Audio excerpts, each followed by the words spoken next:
Hello, Aleen Wilson here. This time I'm in Franklin County introducing Patty, and this is going to be part of my art in adversity. And here we go. All right, you're on. This is Patty. Start by showing us your shot. Okay. So that'll warm you up. Well, warm it up. Yeah, we were talking about my daughter who's going to be here on Sunday night and bring my granddaughter that we've only ever met once. So she'll be 17 months. So yes, originally I started out as Patty the photographer back in the 70s, I guess it was. I was doing landscape photography and stuff, and I lived in Mammoth Lakes, California. And I was only 24 miles from Ansel Adams, so he did black and white work, so I did color work, and did all my own color darkroom work. And I made my living on that for about 20, 30 years. Then I had 2 kids one year, and I went into picture framing and matting, and had my own art gallery, and then we finally moved here when the kids were about 7 and 8, and did a little bit more picture framing, and then one of the kids was brilliant, the younger one, and the older one was a little dyslexic. So she had trouble learning to read, but she could do. So we ended up trying to find something that she could do better than the other one, and that was puzzles. She could do 300-piece puzzles when she was 4, and so we went into Mosaic, and we started her. At first, it was originally to get her started, and we started with little crafts and flower pots and bird houses and things like that, and eventually the kids grew up, and then it's kind of the empty nester syndrome, and so I started to go into art. And the first thing you look at is when you're looking at art is you get this big white piece of paper, and it's like, what am I going to do? And I finally it started as it percolated down on the ideas that art is a form of communication. And so it was like, what do you want to say? And so very shortly after I started working with the art, I felt so drawing impaired that I kind of started out with like geometric shapes, because ink blots on the wall and true abstract just never connected with me. So the geometrics then became it, and I started looking at what artists like, and they tend to not like figural things, but the figures made it much easier to tell a story. So then the problem became how to do figures in stained glass. And after the diagnosis of stage 4 breast cancer, I really wanted to explore the emotional ups and downs of the facing your imminent mortality, because at that point the life expectancy was only a couple of years. So I worked on coming up with figures and their style choices and things like that. So all my figures are either profile or faceless with a mirror, so you put your own face in, or they're from the rear view. But they're also all designed to be anonymous, because I didn't want to go into smaller and smaller bits and pieces and become a specific individual versus a caricature. Well, this was kind of a little bit of frustration with the insurance system. So these are my hands. We'd have to hold the mic. Oh, that's all right. Go right ahead. So it would be my hands intertwined. Mm-hmm. And it's like really easy to regulate insurance. If you think it's going to just apply to Joe Blow's second cousin twice removed, but if it's going to affect your your health care or your loved one's health care, then it's a whole different ball game. So the person, the id that is you, there's only one. So this is called there's only one me. And when my personality is gone, it's gone forever, so there's only one me. So it's just done with my handprints. Leave a mark. So I do a lot of different things with the art. A lot of times I'm really trying to portray emotions, and there really are no emotion.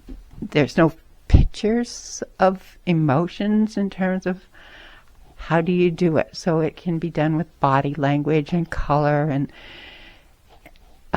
mood and stuff. With glass, you also don't get, you can get perspective, but you don't get shading, shadowing, or expressions because they're faceless. So it's like just the cosmic consciousness was a little bit earlier, and so you can put your own face in, and you have your continuum through there, and your green with the Medusa side that we all have. I used to have long hair. Now it's very, very short. I used a lot of symbolism. I realized fairly early that jewelry has an affinity with the stained glass. It's powerful, so it was all vintage jewelry. You have watch faces, so they might suggest that the title might be as only a few moments in time, but you will have watch faces hidden in there for the symbolism. And if I get snarky enough, I set it all to the 11th hour.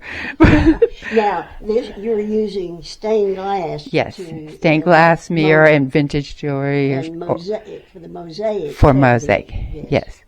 And I do a weird thing because I break the rules a lot on both. I originally did stained glass. So I do a strange combination of the stained glass cutting techniques, and I tend to use those for the focal points. So true mosaic is all little bits and pieces, but my eye seems to want a place to land, so I combine the two techniques. The focal points tend to be the cut shaped pieces that they cut, and the background tends to be more the mosaic. Just to create the illusion of an image. This one here is called Dancing with Shadows. And these were my parents. My dad was a sailor, and grandparents in the old-fashioned one, and little fur babies and family members and friends who have passed on. And they each have a little pyrite orb, because there's lots of rocks and stuff in there. So it's called Dancing with Shadows. I want to show the pyrite. They're very tiny. On the black, any of the black ones will have an orb for people who've passed on, including my little fur babies. Yeah. The next one over, which is going to be a little hard to get to.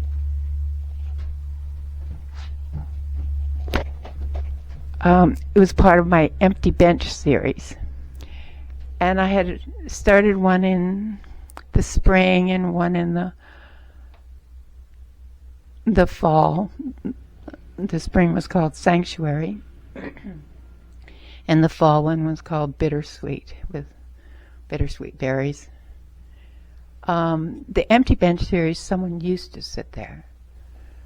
And the other thing that crossed my mind is that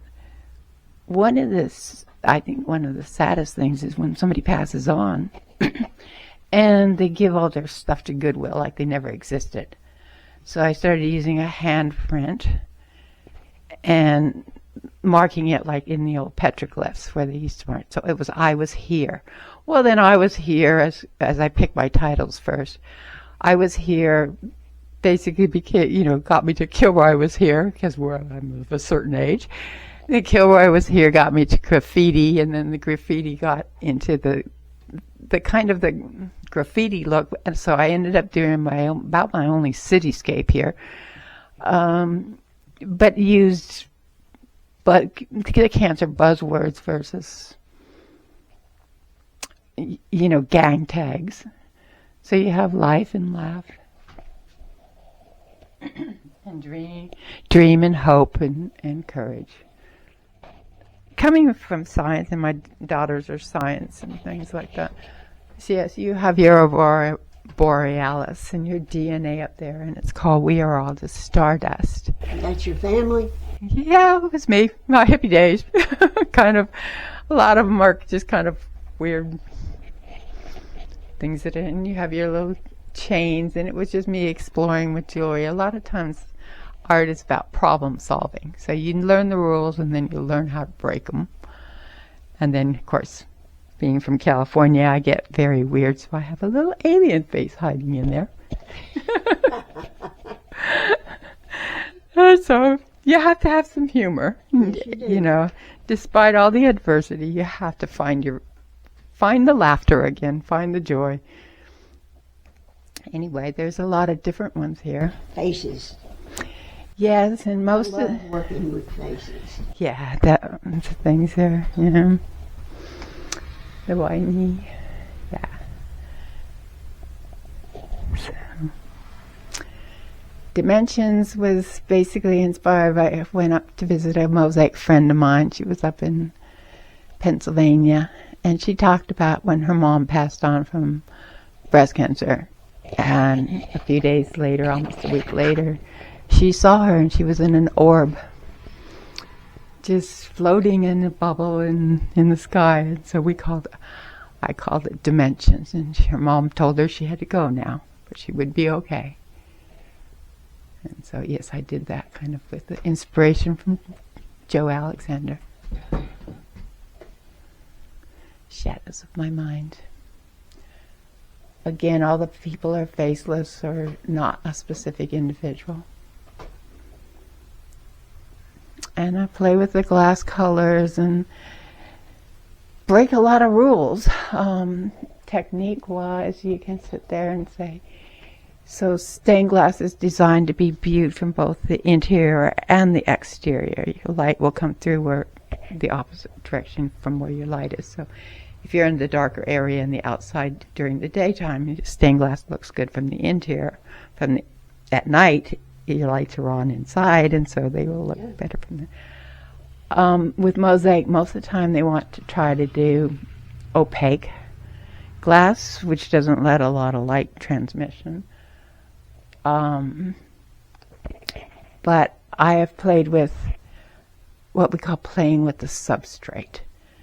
So this is regular stained glass that's very translucent with a clear thing.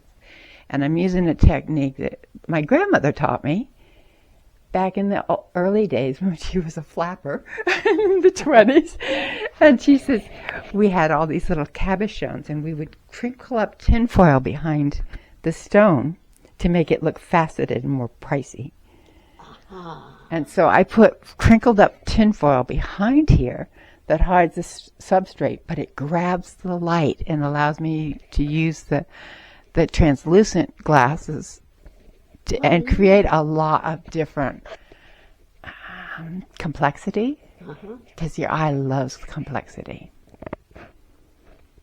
So, breaking the rules on a technique, and I was self-taught all the way up, so I forged my own path. Everybody comes up with their own style. Find your own voice. And yes, I broke a lot of rules. But a lot of it is just problem solving. Even just the brass mask that we used on here came from earlier wreath techniques where you have to hide your mechanics, how to attach things. So you actually drill through the wood board, and they're wired to the back so they won't fall off. And you have to study your adhesives. These were essentially neurons coming through. I played a lot with the science. I looked a lot at some microscopic kind of images and things like that, but it got a little close to germs and worms for me. So I kind of moved on into a little different strategy. That one was kind of bizarre. I had an idea at some point, and right in the middle, that was right when I was diagnosed stage 4, which hits you like a sledgehammer. besides being sick and starting chemo. So I had set that aside for 6 months, and then I came back to it, and this little pink corner looked like a big pink boob, and I was like, oh my God, what? I don't even like pink. So I chiseled out a lot and put turquoise in there. I have no idea where I was going with this piece. It sat there for 6 months, and then I tried to salvage it. So it doesn't have much. It's okay, but I don't know where I was going with it. It's just gone. It is just gone. It served its purpose. It served its purpose, and I picked it back up, but I have no idea what I was originally planning to do. It's gone. So. And outside, I saw your garden. Yes, I love the garden. I've lost, there's been a lot of side effects. Nobody's unscathed. I've had 250 chemos, along with all the surgeries. Missing a few parts and pieces, but, still here. Yeah. But we're not unscathed. So I've lost sight in one eye, and I cannot do the art and the tedious work anymore. But now I'm going back to my garden. You don't even want to go in and see my kitchen counter right now. Oh my gosh, there are so many tomatoes and so many bell peppers. And it's like, yes, when we're done with this, I have to go make a ginormous salsa. Well, Patty, and I do all the canning. I appreciate you talking with me. Yeah. And I appreciate you bringing us together. Oh, Thank you. Thank you. Good to see you two meet each other. Okay. Thank you.